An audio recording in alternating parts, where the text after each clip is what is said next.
உண்மையான மகிழ்ச்சி. ஆண்டவரிலே எப்பொழுதும் மகிழுங்கள். உலகம் மகிழ்ச்சி வெளிப்புற விஷயங்களில் தேடுகிறது. நல்ல வேலை, பணம், வசதி, புகழ் இவை அனைத்தும் மகிழ்ச்சி தரும் என்று இந்த உலகம் நம்புகிறது. ஆனால் இந்த மகிழ்ச்சி நீண்ட காலம் நிலைத்திருக்காது.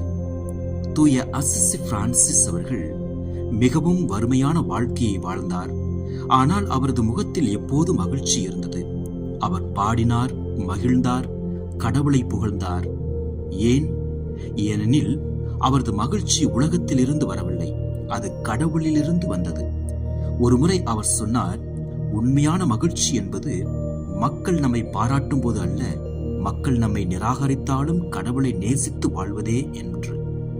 நம்முடைய வாழ்க்கையிலும் பல சோதனைகள் இருக்கும். குடும்பத்தில் பிரச்சனைகள், வேலை சிரமங்கள், உடல்நல கவலைகள் இவை அனைத்தும் மகிழ்ச்சியை கவர முயலும். ஆனால் கடவுளில் நிலைத்திருக்கும் மனிதன் தனது உள்ளத்தில் ஒரு ஆழமான மகிழ்ச்சியை கண்டடைவான். இன்று நம் குடும்பம் ஒரு உண்மையை நினைவில் கொள்ள வேண்டும்.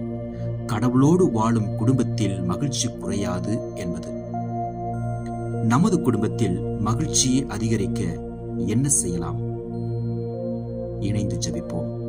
எங்கள் அன்பின் ஆண்டவரே, உம்மில்தான் எங்கள் மகிழ்ச்சி நிலைத்திருக்கிறது. எங்கள் இல்லத்தையும் அன்பும் அமைதியும் மகிழ்ச்சியும் நிறைந்த இல்லமாக மாற்றுகிறாக. ஆமென்.